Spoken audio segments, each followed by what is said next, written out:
Imagine being the sole heir to a Middle Eastern oil empire with more wealth in your jewelry box than most people see in a lifetime, and deciding to go back to the humble family that gave you up. That is exactly where Inda's story begins.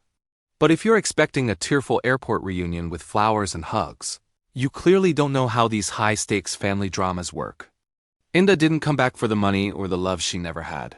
She came back for a bit of sport. She arrives at the gates of the luxurious, yet comparatively modest, family villa. To the world, she's a legend, a ghost who controls the flow of black gold. To this family, she's just the lost daughter who probably spent her years struggling in the slums. Inda steps out of a basic taxi, intentionally dressed in a simple, unbranded linen outfit. She's testing them. And the reception? It's colder than a winter in the desert.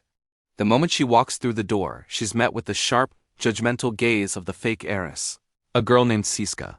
Siska has spent 20 years living Inda's life, wearing Inda's name and spending Inda's potential inheritance. She's draped in flashy designer logos, looking like a walking billboard for insecurity. Behind her stand the parents' people who share Inda's DNA but none of her spirit. They don't see a daughter. They see an embarrassment. The mother doesn't offer a hug. Instead, she sighs and tells Inda to keep her distance from the expensive vases. The father doesn't ask about her life. He just warns her not to ruin the family's reputation before an upcoming gala. It's peak irony. Here they are, treating the most powerful woman in the room like a charity case, completely unaware that she could buy their entire neighborhood with a single phone call. But Inda? She's not crying. She's suppressing a smirk. This is the play she came for. She decides to lean into the role of the poor relative. When Siska tosses her a faded second-hand dress to wear for the evening, Inda accepts it with a polite, "Oh, thank you, this is ... vintage." She's playing the long game, watching them expose their true colors while she sips tea that she knows is subpar compared to what her private chef brews in Dubai. The tension peaks during a private family dinner. Siska is bragging about her exclusive connection to a Middle Eastern oil conglomerate, claiming she's about to secure a massive contract for the family business. She looks at Inda with pity, mocking her for probably not even knowing what a barrel of oil costs.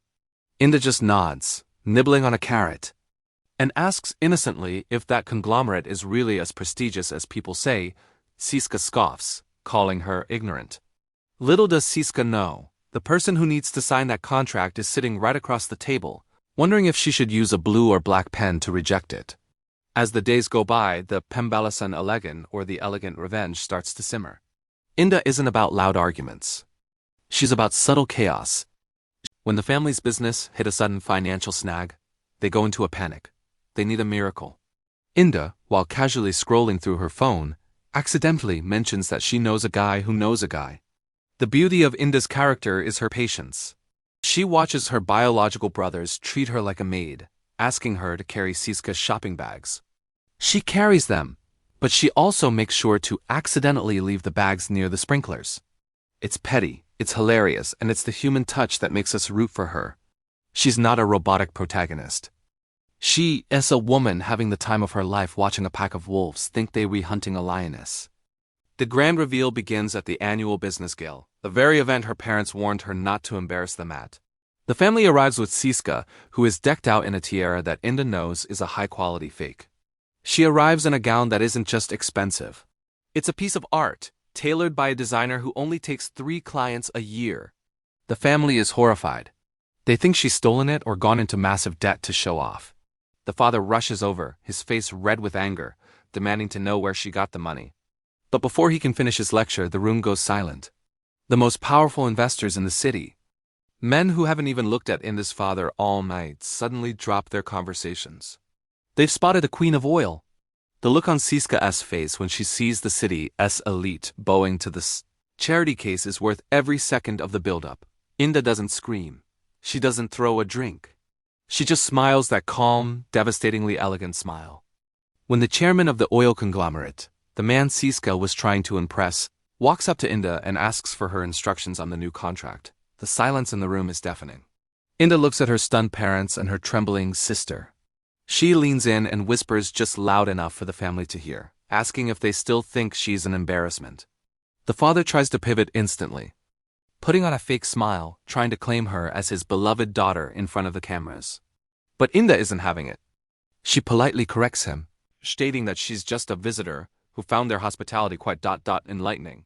She doesn't destroy them with a single blow. She watches as the house of cards they built on Siska's lies begins to crumble. The fake heiress is exposed. The parents are left with the realization that they threw away a diamond for a piece of glass, and Inda? She's already looking at her watch. In the end, Inda leaves as elegantly as she arrived. She didn't need their villa or their names. She already had the world. She just wanted to see if they were worth her time. As it turns out, they weren't, but the game was certainly fun while it lasted. She steps back into a sleek black limousine this time, leaving the family standing in the dust of her departure. It is the ultimate lesson in grace and power. The best revenge isn't just living well. It's making sure they know exactly what they lost because of their own greed.